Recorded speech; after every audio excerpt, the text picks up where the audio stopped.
Welcome back to my channel. మనం Indian పాలిటీకి సంబంధించి ఇటీవల క్లాసెస్ లో రాజ్యాంగం యొక్క పరిణామ క్రమాన్ని చూసినాము. అయితే ఇప్పుడు మనం ఏం చేద్దాము అంటే రాజ్యాంగం యొక్క రచన ఎలా జరిగింది, రాజ్యాంగాన్ని ఏర్పాటు చేయడానికి రాజ్యాంగ పరిషత్తులో ఎంతమంది సభ్యులు ఉన్నారు, అండ్ వాళ్ళు ఏ ఏ వర్గాల నుండి ప్రాతినిధ్యం పొందారో తెలుసుకుందాం. దీనిలో భాగంగా ఫస్ట్ రాజ్యాంగం యొక్క పరిణామ క్రమాన్ని చూసిన తర్వాత మనము రాజ్యాంగ పరిషత్ ఎలా ఏర్పడ్డదో చూద్దాం. అసలు ఈ రాజ్యాంగ పరిషత్తు ఏర్పాటు చేయాలని మొట్టమొదటి సూచించిన పార్టీ స్వరాజ్ పార్టీ.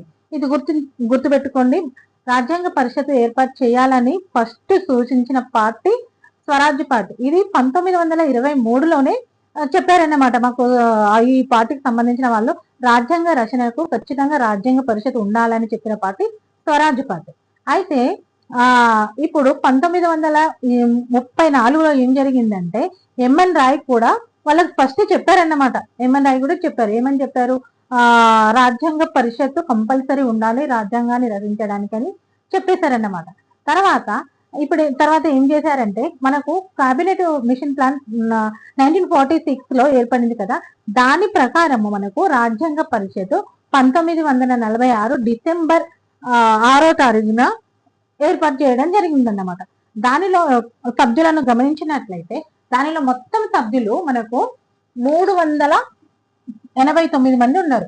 మొత్తం సభ్యులు ఎంతమంది ఉన్నారంటే 389 మంది ఉన్నారన్నమాట. ఇది చాలా చాలా ఇంపార్టెంట్. రాజ్యాంగాన్ని రాయడానికి రాజ్యాంగ పరిషత్తులో ఎంతమంది సభ్యులు ఉన్నారు అంటే 389 మంది సభ్యులు ఉన్నారు. ఇది చాలా గుర్తుపెట్టుకోవాల్సిన విషయము.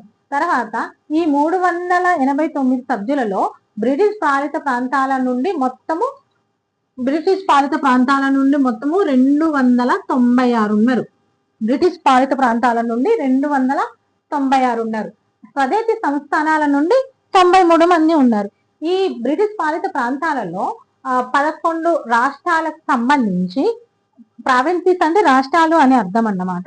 ఈ 11 రాష్ట్రాలకు సంబంధించి 292 మంది సభ్యులు ఉన్నారన్నమాట. 292 మంది సభ్యులు ఉన్నారు. 11 రాష్ట్రాలలో 292 మంది సభ్యులు ఉన్నారన్నమాట. అయితే ఇది 4 చీఫ్ కమిషనరేట్ ప్రాంతాలు ఉంటాయి. ఆ ప్రాంతాలకు సంబంధించి 4 సభ్యులు ఉన్నారనమాట. అంటే ఒక్కొక్క చీఫ్ కమిషనరేట్ ప్రాంతం నుండి ఒక్కొక్కరిని మనం తీసుకున్నాం అన్నమాట. అయితే స్వదేశీ సంస్థానాలు ఉన్నాయని చెప్పినాను కదా, ఆ స్వదేశీ సంస్థానాల నుండి 93 మంది ఉన్నారన్నమాట. అయితే వీళ్ళని మనం ఏం చేశారు అంటే మొత్తం ఎంతమంది అయ్యారు? 389 మంది, 389 మెంబర్స్ అయ్యారు అన్నమాట. అయితే వీళ్ళని ఎట్లా తీసుకున్నారు అంటే ఒక 10 లక్షల మందికి ఒక సభ్యుడిని తీసుకున్నారన్నమాట. 10 లక్షల మందికి ఒక సభ్యుడిని తీసుకోవడం జరిగింది.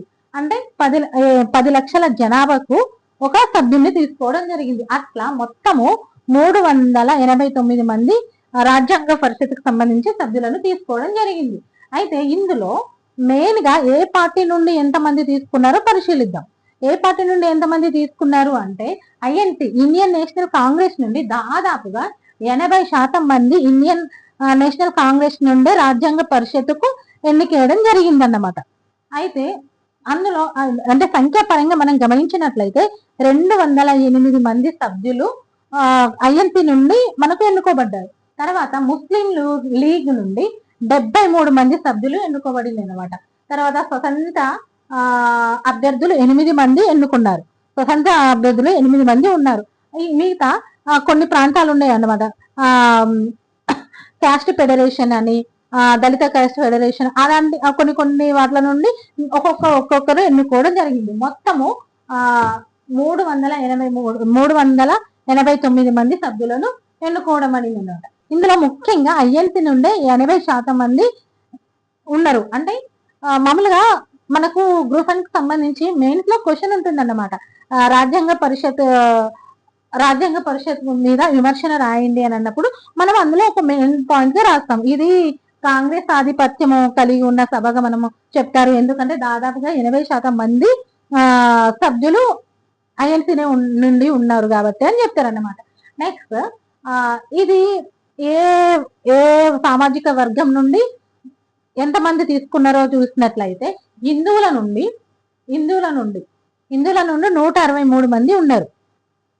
అండ్ ముస్లింల నుండి 80 మంది ఉన్నారు. దళితుల నుండి 31 మంది ఉన్నారు.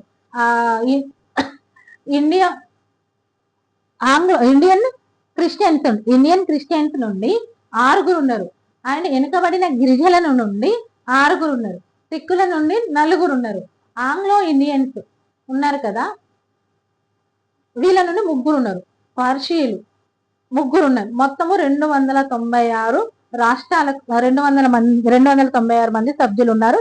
ఈ 11 బ్రిటిష్ పాలిత ప్రాంతాలకు సంబంధించి 11 ప్రావిన్సీలు మరియు 4 కమిషనరేట్లను కలిపితే కదా 296 మంది సభ్యులు అయ్యింది. సో ఇది మళ్ళీ ఒకసారి చూద్దాము మనము. మెయిన్స్ లో అంటే రాజ్యాంగ పరిషత్కి సంబంధించి గ్రూప్ 1 మెయిన్స్ లో ఇంకొక పాయింట్ రాస్తాను అన్నమాట. అంటే రాజ్యాంగ పరిషత్ పై అమలు అది విమర్శలో భాగంగా మనము హిందువుల ఆధిపత్యము కలిగిన సభగా మనము రాజ్యాంగ పరిషత్తును చెప్పవచ్చు అని ఒక పాయింట్ రాస్తాం. ఎందుకు అంటే ఇదే హిందువులు దాదాపుగా 63% మంది 163 మంది ఉన్నారు.